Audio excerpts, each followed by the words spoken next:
setup of the game if I'm going down. This is the shack scenario, and the first thing you want to do is choose a character. We'll choose Jessie for this game and place her in the starting character spot that is specified in the scenario. And once that's done, we'll take our trackers.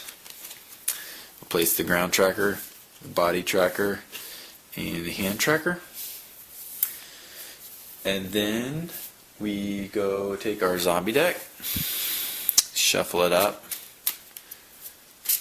And this particular scenario has 3 zombie entry piles. So we take relatively equal amounts and just place them where each entry pile will go. And this is also specified in the on the scenario card. Finally, we take the fate deck,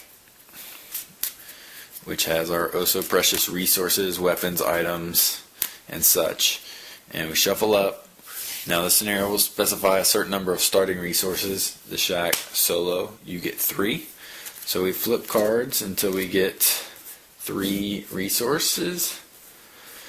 We discard any no luck cards and we place the fate deck in its spot. Finally, we have to just decide where we want to put our resources. We'll take the assault rifle and put that in our hands because we will want a weapon there. And then we will take the cigar and put it on the ground. Let's put it on the body. No one wants a dirty cigar. And the personal effects we'll put on the body as well. So once that's done, the game is ready to begin. A simple setup in less than 2 minutes.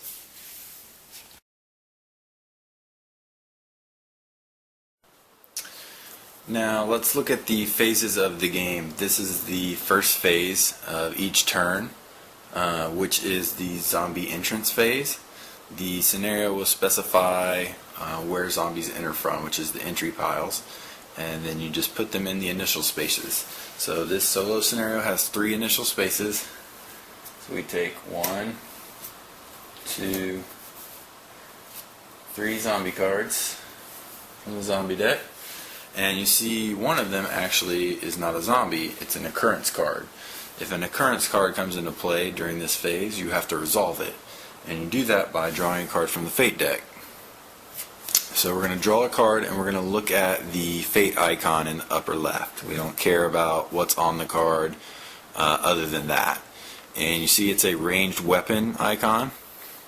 So we're going to take the occurrence card and we're going to read what the occurrence is. It says, "It smells, that is horrid. Subtract 2 from the power of any weapon that requires 2 hands." So we would put this in the in-play occurrence space, which again, if you don't have a mat, it's not there, just place it. I like to place it near the fate deck, but you can place it wherever you want. And that effect remains in play until another occurrence happens. In this case, we don't have a 2-handed weapon, so we're okay. At least at this point. It could affect us if we decide to equip one later. And that's basically it to the zombie entrance phase. Very simple.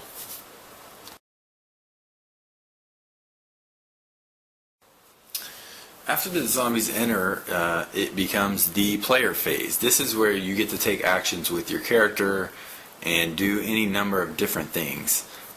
This is the longest phase of each turn.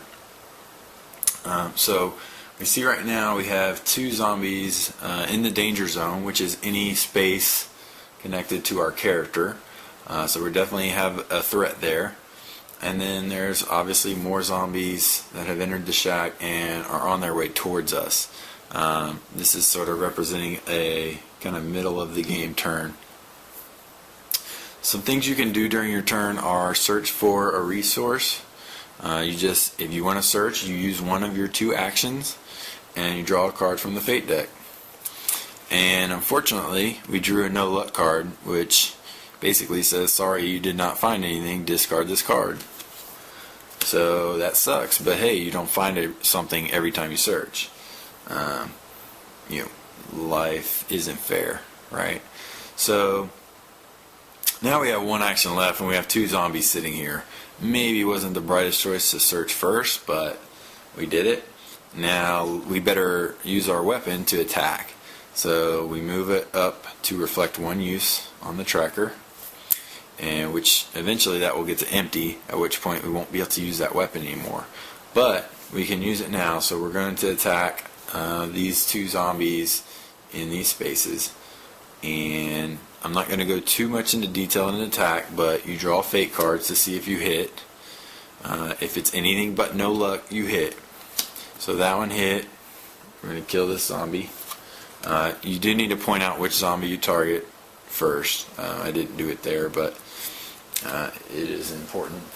So second attack will target this zombie, and we missed. You get 4 shots with the assault rifle, so we get 2 more, and we hit. So we killed that one, and we have another shot, so we can go for a zombie at a longer range, which they can be harder to kill. These fortunately only have 1 Z number, so we can kill one if we hit it. So let's go for this one. And we missed. So that's the end of our 2 actions. We can't do anything else this turn. Other things you can do with actions, you can manage your inventory. So let's say we had some ammo. Well, yeah, let's say we had some ammo, but it's on a ground space. You can't use ammo from the ground space, so we need to get it to a body or hand space. So we can use an action to move to resources, which includes trading, swapping, which would be like swapping the cigar with the ammo, moving one from the body to the ground, and vice versa. That would take an action. You can trade, which is basically a swap with another player if we were playing a 2-player game.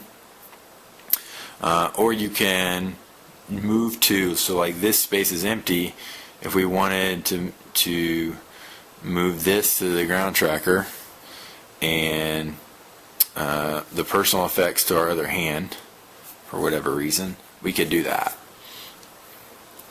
So that each of those things, movements, takes 1 action. Then you can also trash items. Trashing an item or weapon does not take an action. To trash something, and you would do this if your inventory gets full and you need to make space for something else, or if a weapon is empty and it's doing nothing but taking up space, you could trash it. To trash something, you take it and you basically just remove it from play. You do not discard it. And now you have more space, and you can search or whatever if you have an action to try and get more items. Those are the main things you can do during your turn. Some cards may let you do other things. Oh, well, you can use an item. So like ammo is an item, and so is personal effects. But to use an item, I mean, you kind of follow the instructions on the card. There's many things you can do during the turn. Obviously, the cards you have in your inventory kind of dictate what you can do, can and can't do.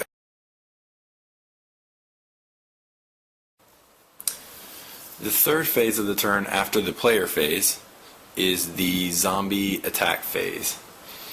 Now, this is where things will get resolved after you have taken your turn to attack zombies.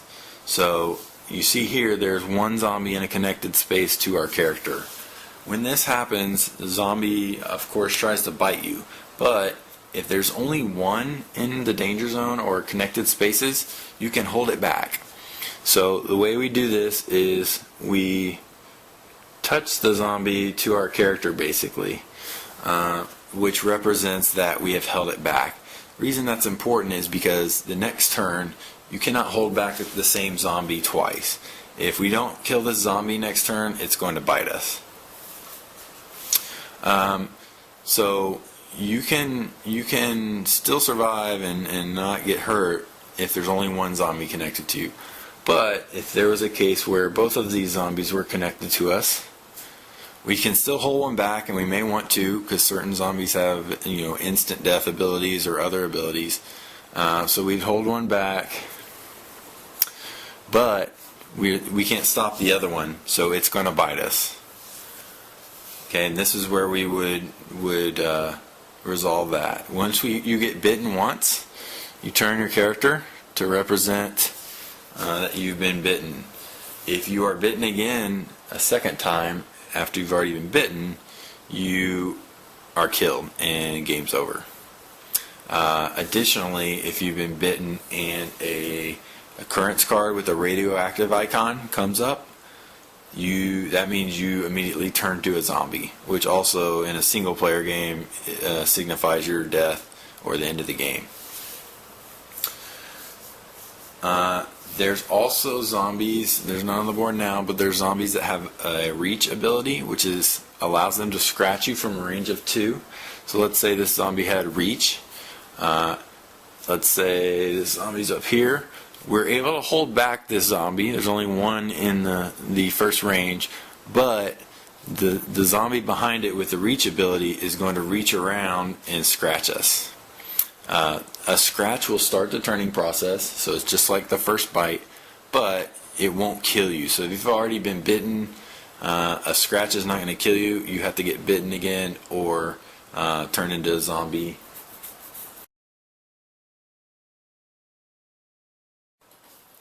The final phase of a turn is the move zombies phase. So whatever zombies are left at this point are going to move toward you unless there was some card effect or something else that prevents it. We'll just assume that wasn't the case this turn and every zombie is going to move. Now we can see from this board that we held one zombie back. That zombie will still move. Just because the zombie was held back, it still moves during the zombie movement phase. So it's going to move into one of the 2 open spaces. It will always move forward as far as it can. And then the rest will just shift down normally. And then that's the end of the turn. And the next turn would start with the zombie entrance phase. 3 new zombies would enter up top.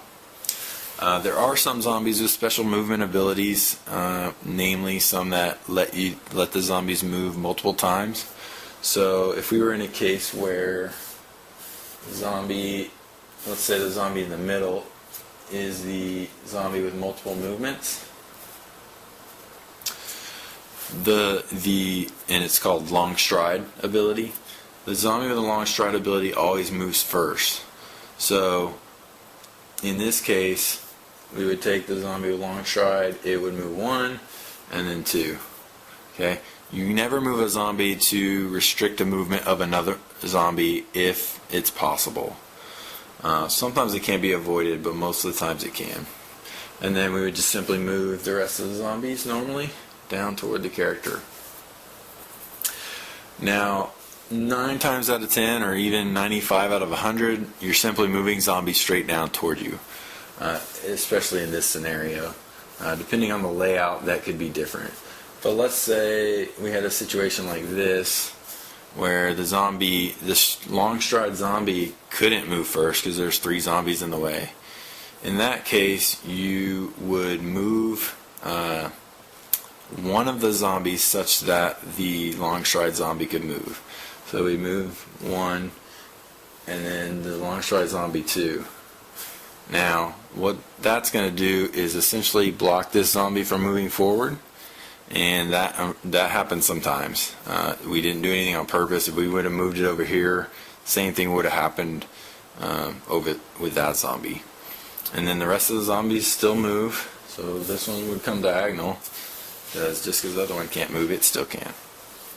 And that would be the end of the movement phase. Like I said, 95 times out of 100, zombies move straight toward you. There are a few rules, however, for some of the zombies with the long stride ability. And that's the end of a turn, so that you would just move on to the next turn by placing zombies for the zombie entrance phase.